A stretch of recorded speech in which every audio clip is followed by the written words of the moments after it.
Hi everyone. I don't know about you, but what I eat often depends on what I'm craving. People ask me, well, what kind of food do you eat? What kind of things do you like to bake? It really depends on what I'm craving. Sometimes I want something really rich and decadent. Sometimes I want something a little lighter. Thanks to Facebook memories, on this day in previous years, I made apple turnovers. So when I saw that memory, what did my brain say? Oh, I'm craving apple turnovers. So come eat with me, Lori Ann Lee, as we make apple turnovers here in my kitchen. The apple turnover recipe that I'm sharing with you today is from the America's Test Kitchen Family Cookbook. Great fundamental basics. I love this cookbook. For this awesome recipe, we're just going to need a few ingredients and kitchen toys. I love this kitchen toy. This is my Cuisinart food processor. I will be using a bench scraper, my silicone pastry brush, rolling pin. I've got, oops, sorry if that was too fast. I've got a baking sheet with a rack that we will be using to chill our apple turnovers before they are baked.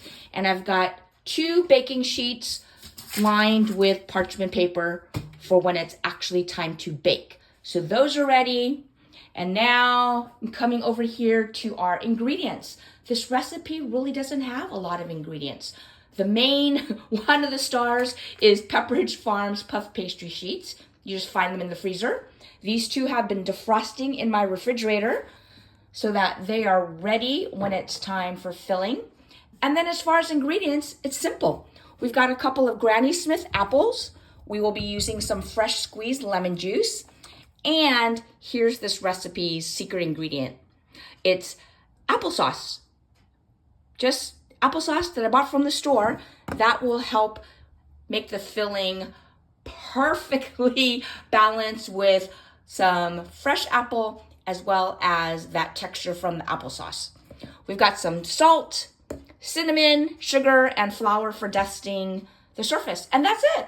So no long laundry list, a few simple ingredients and kitchen toys, and we'll get started. Are you ready?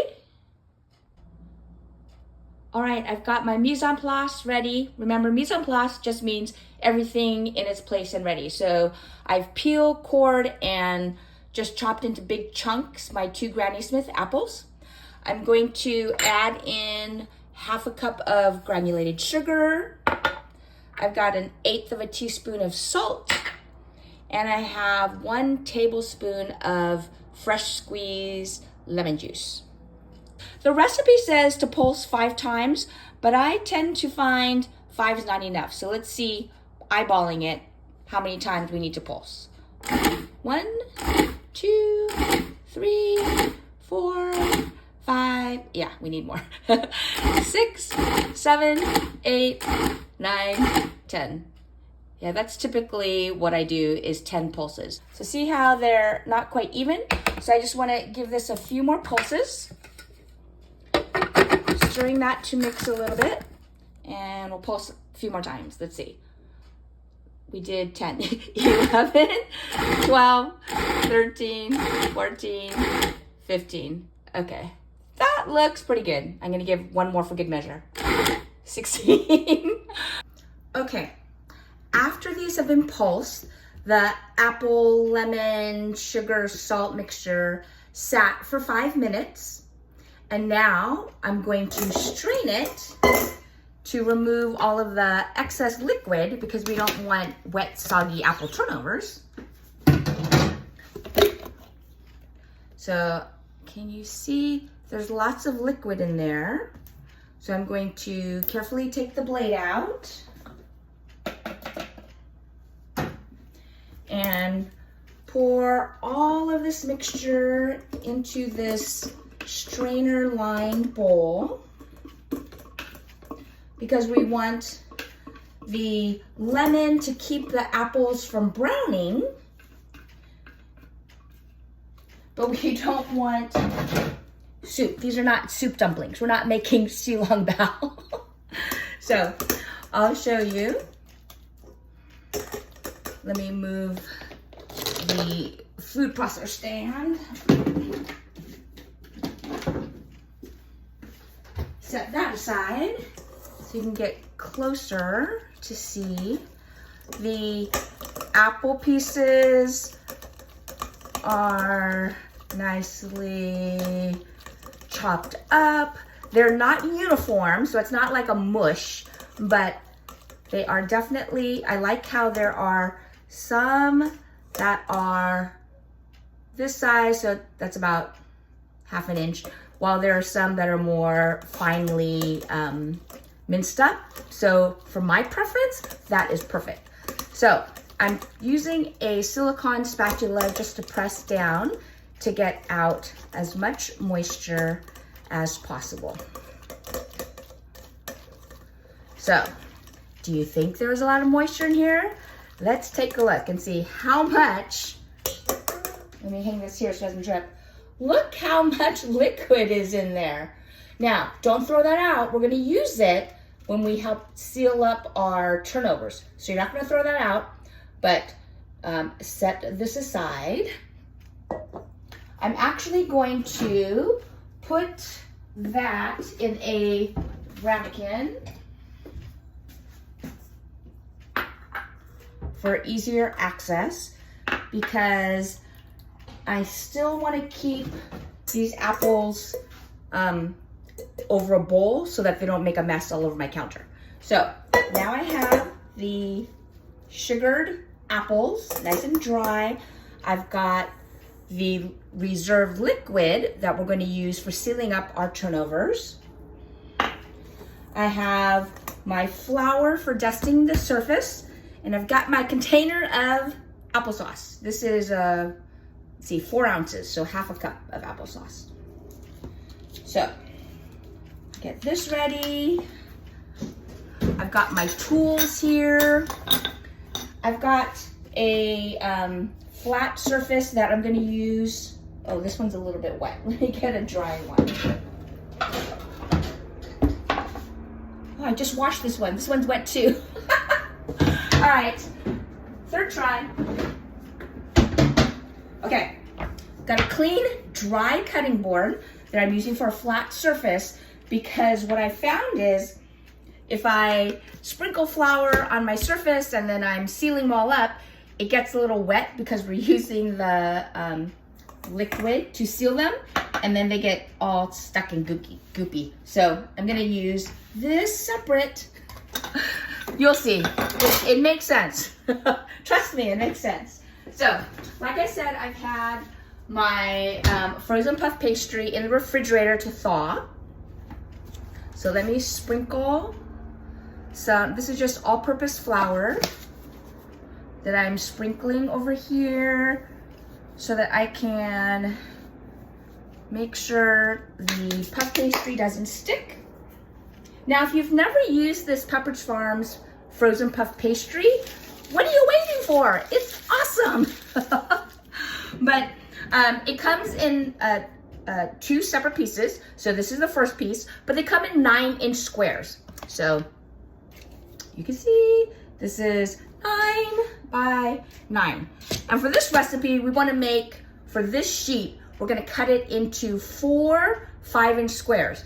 So that means I need to add 1 inch of length and 1 inch of width. So using this flour, I'm going to lightly, using my rolling pin, starting from the middle, I'm going to lightly roll, push away from me, and then I'm going to pull towards me. Now I'm not pushing down really hard, I'm not doing that, I'm just trying to stretch it out gently so that it can lengthen. Let me pull up my sleeves a little bit, and then I'm going to turn perpendicular 90 degrees, and then same thing, roll out away from me and then pull it towards me. Okay, let's see, that is now 10, and this is not quite 10, so I'm going to turn it back the original direction. I'm going to roll this one in a little bit more. Yeah, that looks more square. Let's see how we're doing. 10, and 10. Perfect. Okay, so now I want to cut this into 4 equal pieces. I could pull out the ruler and measure, but I'm just gonna eyeball it. Now, eyeballing it is actually pretty easy because I don't know if you could tell in the video, but the sheet comes in thirds, and so I'm just eyeballing from the middle of the fold here. So now I have 2 pieces, and then I'm going to turn them the other direction and do them in half so that I now have 4, 1, 2, 3, 4, 5-inch squares. Yay! Okay, now we don't need all of this flour on our puff pastry. See, this side's like super white. We don't want all of that flour. So I'm using my pastry brush to gently brush off the excess. We needed the flour to help it not stick, but we don't want, like we're baking, we're making something coated in flour, okay? So gently, I'm brushing off excess flour, the underside, gently. And I'm saying gently because I don't want to smash the puff pastry, because the beauty of using the puff pastry is it's gonna puff up. And if I smash it and seal the edges together, that won't, it won't rise. Okay, so I'm sending this over here. I'm gonna pause, finish cleaning these off, and then I'll be right back. All right, I have my 4 5-inch squares, and we're ready for filling. So I have a tablespoon here. I'm going to take a tablespoon of my apple mixture and place it in the middle of each of these squares. I'm doing a really big heaping tablespoon, not a level scoop. Now, eyeballing it, I think this one could use some more. All right, maybe this one too. You look good, you maybe just a touch. Okay, so now I have big, heaping, generous tablespoons of apple mixture. And now I'm gonna take some of this pre-made applesauce that I got from the store, and I'm doing a heaping teaspoon and just putting that right on top each one of these.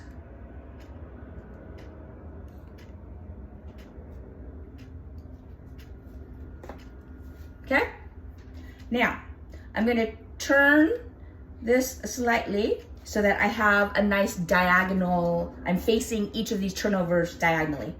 I'm gonna use my pastry brush, and now I'm gonna take this liquid that we drain, and I'm going to brush along the sides of 2 of the sides. What I'm doing, looking at this square, the liquid are the 2 edges furthest away from me. So I'm gonna take that corner and bring it so that it touches the corner closest to me. And I'm going to gently line up the edges. And now I'm gonna use a fork so that I can crimp the edges together so that they can seal this apple turnover. Okay, I've got some oozing, but that's all right. Not the end of the world. Now, I need to move this turnover onto a rack because these are all going to chill in the refrigerator for a half an hour before they're baked, so just to get them set.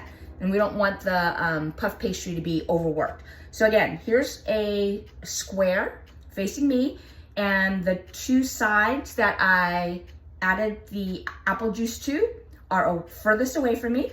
I'm taking the corner furthest away from me and bringing it towards the corner closest to me. So now I have a triangle. Gently putting those edges together, and now I'm using a fork to crimp. I don't know if you can see, but my cutting board is wet. That's why I said I like to do the filling on a separate surface so that when I'm ready for the second half and I'm back onto my counter, it won't be all gummy and icky.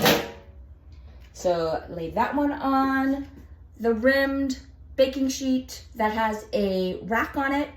Now I'm going to do this one. 2 sides furthest away from me are wet. Pull that towards me. Bring the sides down together. Then gently press the fork so that we have the 2 sides adhering to each other. And then last one, gonna take this. 2 edges furthest away from me are wet with the apple juice, bringing the corners together, lining up the sides, and crimping with the fork. Now, this cutting board is now kind of wet, but that's okay because I'm going to put these 4 into the refrigerator. So I'm halfway done. I did 1 sheet of puff pastry. I'll do the second sheet and then we'll finish the preparations before putting them in the oven. Okay, these apple turnovers have been chilling in the refrigerator for 30 minutes, so they're nice and cold, so that when they hit the hot oven, that puff pastry is going to poof up and puff. Hence the name puff pastry. Now, when I last saw you, I was cleaning up everything and I realized, oh, I threw away the rest of the reserve liquid. We're gonna try and see how these will turn out without some more liquid. What I was supposed to do was, now that they're chilled, brush on some more of that liquid and then sprinkle some of this sugar cinnamon mixture that I made earlier. So I'm gonna try it without any liquid and let's see if it will stick. Okay, well, there's some moisture on the pastry from being in the fridge, so maybe we'll get a little stickage. We'll see. Maybe it won't be as horrible as I thought. Okay, I'm sprinkling the sugar cinnamon over the triangles, and I think we'll be able to make this work. I don't think it's going to be the end of the world. Yay! No crying and baking necessary. All right, so these apple turnovers that have been prepped now are going to go onto these clean baking sheets covered with parchment paper. So I'm not gonna actually bake these on this wire rack that I sprinkled all of that sugar and cinnamon on. I'm transferring these to separate trays, and these are the trays that I will rotate and turn halfway through baking. So now these are gonna go into the oven. Okay, no, they're not ready yet. You see they're still just starting to poof up, but I just turned and rotated the trays so they get even cooking. But my house smells so good. The cinnamon sugar and the butter from the puff pastry. My mouth is starting to drool. Okay, the timer just went off. Let's see. Oh. One tray out. Second tray out. Let's see. Well, these look darker. This I did 11 minutes the first half, and then I turned and rotated the trays, and I did 12 minutes. No, I did 13 minutes the second half, and this tray was on the top rack for the second half, so that's why they're darker. But I am surprised that it's that dramatic of a difference in color. Anyway, let's see. Let's get a close-up of that. See how much that puff pastry puffed up. They look good. It looks a little dark on this one, but can you just taste that caramelized cinnamon sugar? Now, these are gonna be too hot to eat right now, so I'm gonna let them chill for a little bit. I'm gonna give them about a 5-minute rest, and then we'll be back to eat. All right, I think they have cooled down enough that it won't be hot lava. Are you ready? Can you see how that puff pastry has puffed up, and oh, it looks so good. Now, I have to admit that because I didn't have that syrup from draining the apples to brush on, the overall finish of these doesn't look as awesome as they usually do, because usually they have a nice shine. But I'm not gonna throw them out. Okay, here we go.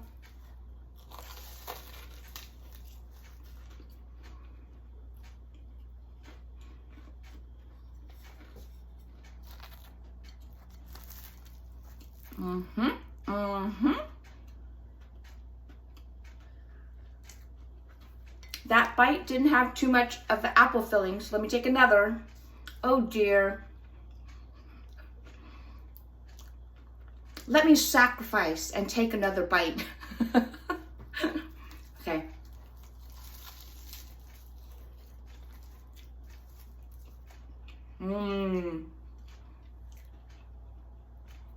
Okay. That bite definitely got more of the filling. I've never been a big fan of eating like apple pie where you have big chunks of apple and it's actually crunchy. I like more of the softer filling. And so that's why I really like this apple turnover recipe, because it's using that pulsated apples and applesauce, so you get more of that soft texture. But can you see, oops, even as I pinch, the parts of the flaky puff pastry are coming off. But look at those layers. This is delicious. Thank you for joining me on this apple turnover journey. I hope you had fun. I know I did, and I'm definitely enjoying the fruits of our labor. The apple fruits of our labor. Get it? Okay, thanks for joining me. Hopefully I'll see you next time. Come eat with me, Lori Ann Lee.